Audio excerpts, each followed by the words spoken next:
Hello, welcome back to the channel. By now you should all know I like a little bit of punnery, so let's see if we can avoid making another silly mistake like I did the other day. Yeah, okay, I'm sorry, that was really bad. So you may be able to see behind me here, I've put this bit of sill in to repair the bottom of my rear quarter, and I was going to video it, I'll be honest. It had been a long day and I just needed to crack on and get it done rather than stopping to do some filmy bits. But I mean, you've seen my last video, you know what I did. I cut the shape as precisely as I could. I tacked it in various intervals and I made those intervals smaller and smaller until I joined up all the dots, just watching out to make sure I didn't overheat any particular section too much and blow it through. So I didn't actually blow through anything at all. I've actually I'm really proud of this. It's a bit gutted that I didn't film it because it came out really, really well. It's burned through really lovely on the inside as well, so I'm really happy with how that's come out there. I'd also like to say thank you to all of you that took the time to send me a message or a comment on social media or on the YouTube comments. It really does mean a lot, and having read through all your comments, it's really sort of opened my eyes to the fact that I'm actually not doing such a bad job. Yes, if you were here with your £15,000 welding rig, you would do a better job than me. But I defy anyone to do a better job than this with the same equipment. This is the welder I'm using. There's no heat control. The only temperature setting it gets, or power setting, is max 2, and the wire speed is all the way around to 9. And that's where it stays. I'm literally running at the limits of what the machine can do. About 20 minutes of constant use and it trips out for heat. Yes, I could invest in a new welder, but then I wouldn't have any money to spend on that, would I? So the 60 quid I paid for that is absolutely worth it. The only thing I do pay for, obviously it gets wire whenever it needs wire. I do have some semi-posh gas. It's the Hobby Weld 15, because I'll be honest, welding with those the little refillable canisters is rubbish. They run out so quickly. So yeah, if you can do better with this, go for it. Come here and show me what I'm doing wrong. Before I forget to show you, I have now done this bit of repair panel as well. I did this and then that, and then I went on to do that. So on to today. I'm going to pop the sill out of the way. I made a mistake here when I repaired the corner here and I didn't bring it out far enough, so I've got to rectify that. But before I get to any of that, I think I want to get the 40 grit and the flap wheel out, and I'm going to take some lumps and bumps off of that.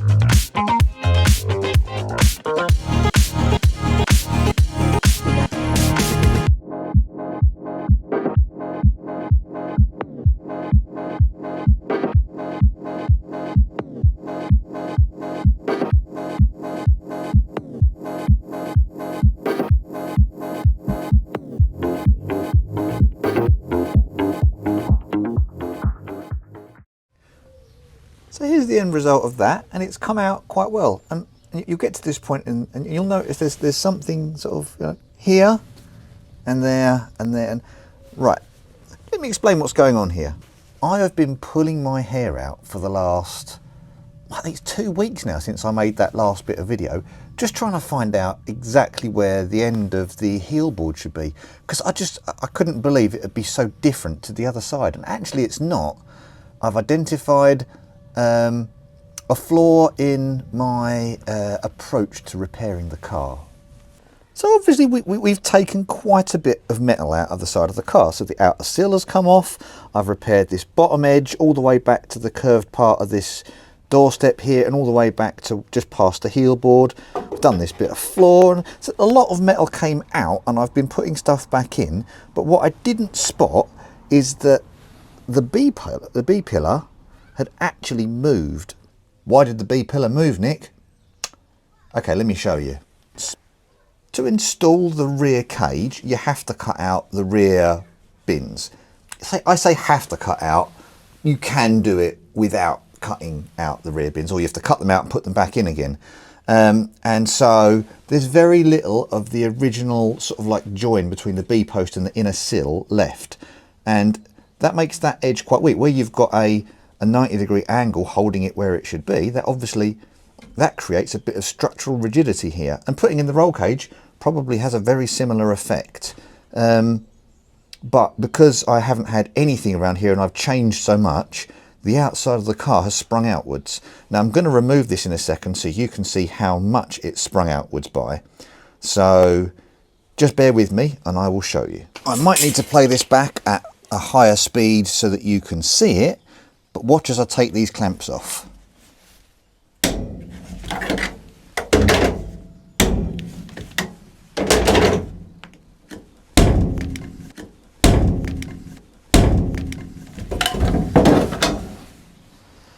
That's quite some movement, isn't it? The biggest indicator that something was wrong was actually the door. So let me show you what I've spotted here. Okay, door is shut. It's a little bit proud here, they don't always shut so great. But you know, the door gap is sort of, you know, flush, sort of where it needs to be. And then you get down to here and it's really tight, and actually the door is inside the confines of the car here. Now I hear what you're saying, that could be the hinge at the other end, and yeah, I know this door skin is scabby, but actually that edge is okay. And if I was to open the door, I've now got the door open on the first catch that much, and the door is sort of near where it needs to be. So it's like, yeah, the bottom edge of the door frame had actually popped out. So we have the rectification situation, the bit of wood and the clamps. I might even get, I've got 6 of those clamps, so I might get all of them on there to just hold this over when it comes to attaching the outer sill. Because once the sill is on, that then creates strength again to hold that over onto the floor where it needs to be. If I then need to reinforce this joint here, because that's all that's left of the companion bin, if I need to then reinforce this section here with something, I can do that. I can put a bit of box section here, I can do something to reinforce that. But yes, it's quite interesting to see how much this edge moved outwards when I took off that bottom clamp. So right, let me get it clamped back up again and let's deal with that.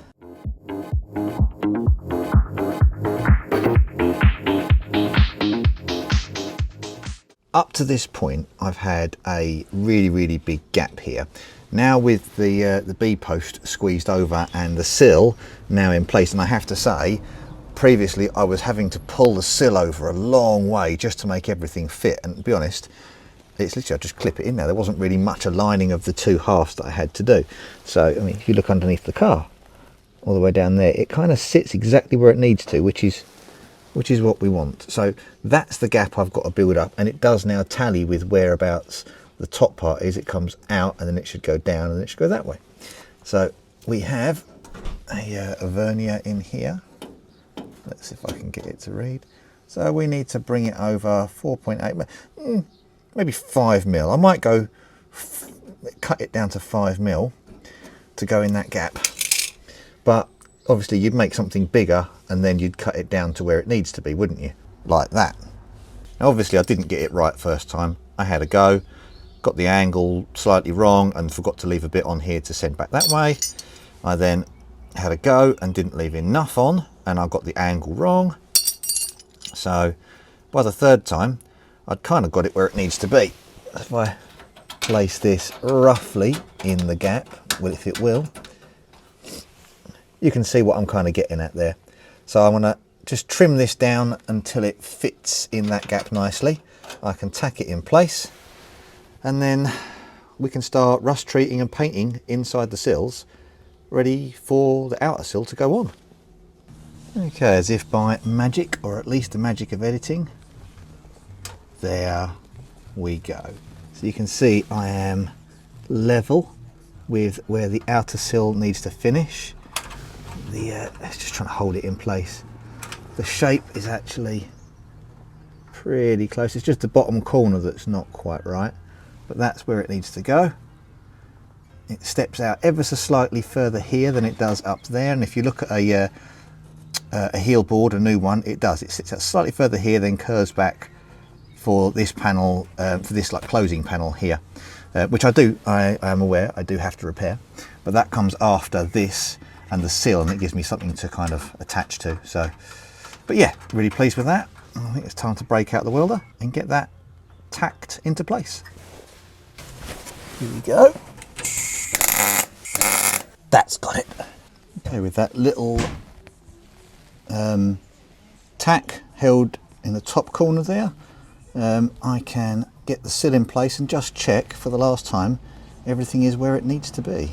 Now everything is where it needs to be, the corner is in the right place, I've checked it to the other side and everything's looking good, but we have a little tiny issue here with the amount this panel needs to clear up. And I've just had a bit of a check. If you look down the panel you might see, I don't know if I can show it so well, basically this edge here isn't as clean a fold as it could be, so this edge needs to go back a bit, but I reckon that will, if I just refold this edge a little bit, it only goes back say about halfway down here, so I refold that edge just a little bit and I reckon that will nicely close that gap up. I mean, if I get a pair of mollies on there I can probably pull it up as it is, so you know, it's not a huge, I mean I could always clamp it here and rebend this corner here, but it might upset that line there. So yeah, I'll deal with that afterwards, but I'm happy with this and I'm happy with how that tallies with what's on the other side. So let's get a little seamy down there and a little seamy across the bottom there.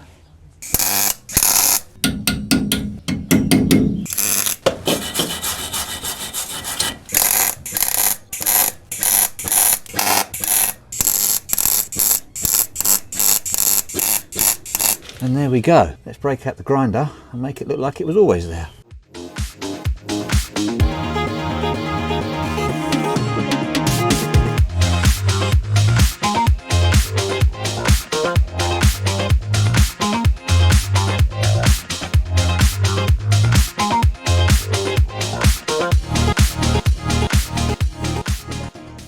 And there you have it. I'm really quite pleased with that, to be honest. That looks really good. Looks like it was always there, which is kind of what you want. I think I'm getting the hang of this metalwork repair thing. Let's sort out the back edge of that sill. And there we have it. If you'll notice here, I've just literally squared off this corner. It still sits more or less flush with the outside edge. I mean, it's literally just the grips that are holding it there. I'll just push them up against the two flats and shove it in. So yep, we're 99% where I want it to be. May have a little bit more material to put into this sort of tiny little gap here. What you see here is a teeny tiny piece that I'm going to use to just extend this up there a little bit. Okay, let's see if we can get a little tack on here.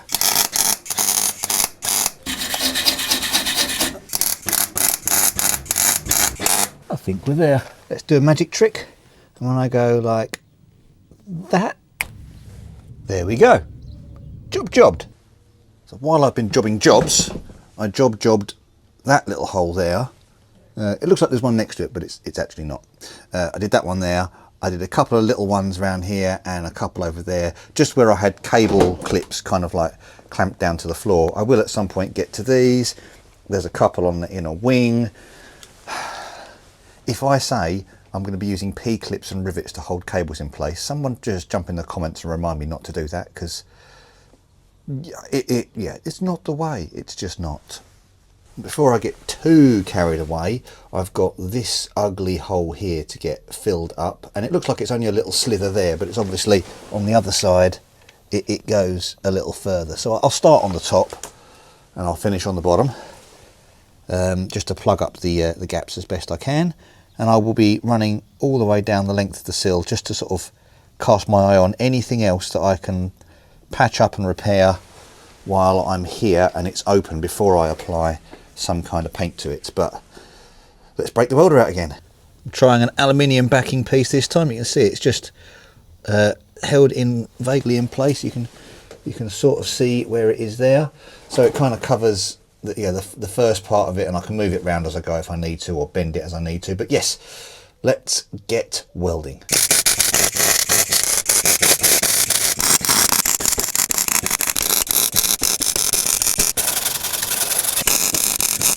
That's that bit done. Now the only other part that I really wanted to get fitted onto the inner sills, because you can't really do it once the sills are on, is the jacking point. So let's quickly cover how I'm going to do that. The jacking point lives about here on the inner sill. It kind of lines up with the tunnel that goes through. It's kind of, you know, in here to help support it. And you could get, you know, your spot welds on this edge here and this edge here, but when it's in situ, when the doorstep's in situ, you can't get in here, not easily, to be able to weld it in place. And then it is actually, if you get it positioned wrong, then the sill won't go on because the hole's in the wrong place for the sill. So it's kind of like, it's a fiddly one to get positioned correctly. So what I think I'm going to do is I'm going to attach it, I'm going to mark roughly where it goes. I'm going to draw an outline here, and I'm going to drill through some holes from this side, and then I'm going to weld it from the other side to the jacking point, so that it's welded and fixed in place, but I can have the outer sill in place, getting it positioned where it needs to be, get it in, and then attack it from that side, which is the other reason I haven't dealt with these holes here on the inner sill, because I've kind of got to be in the car to be doing that, and I've got, say, was it 5-6 holes along this edge here that need to be dealt with. So yeah, I'm gonna fiddle around now with getting this marked and into place. As for how the jacking point fits on the this is a genuine jacking point on a pattern inner sill, it's actually not too bad. I've had to do a little bit, you might be able to see on the back side, I've had to just do a little bit of edge correction on the very ends of the hole, so it kind of sits here. So it's not quite right in the curve, but I mean, like, we're not going to split hairs on that. For the difference in price, I don't mind that. So yeah, that's kind of fitting nicely there. It sits nice and level with the rest of the sill, so I'm quite happy with that. I think just to get the jacking point in place, I'm going to need to take a little bit off the top here. Only 5mm or so. I just can't quite get it up high enough when I'm trying to put the sill in place. So a little slither coming straight off there. Top of the thing's been cut off. I cut it to the thickness of the ruler that I had to mark it with. It was about 5 and a bit mil that came off the top in the end, but that's not the end of the world. So now I get to show you the really fiddly part of how I'm going to hold it into place. Put your finger in there to hold it, and then slide it up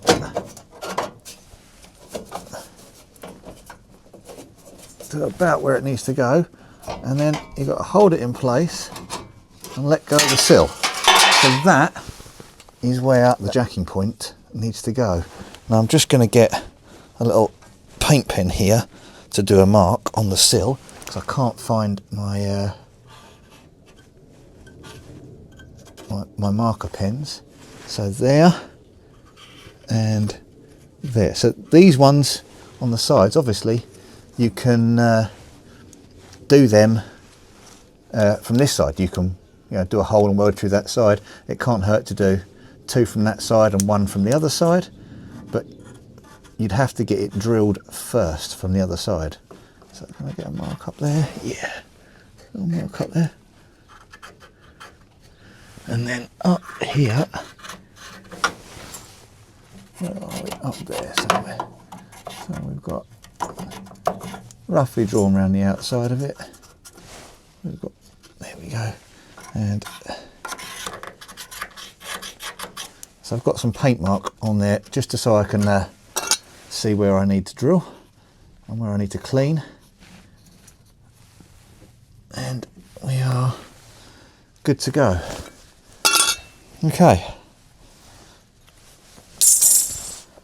that is a really good place to stop and wait for next time. So I've just realised quite how much footage I've got from this. So it's going to be a bit of it's been a long one, and if you've got this far through it, thank you very much. I'm going to stop before I go to attaching this on the inner sill, because it just gives me a chance to catch a breather. I've got to go to work, so I've got to tidy up, got to get everything put away. But I now know exactly where the jacking point needs to go, and kind of logic dictates, as much as I said I could do these ones from this side, you've got thicker metal here. It kind of makes sense to weld through the thin metal into the thick metal in my brain. But if you've got any tips for fitting these jacking points, so I've only done it once before and it wasn't on this car, obviously.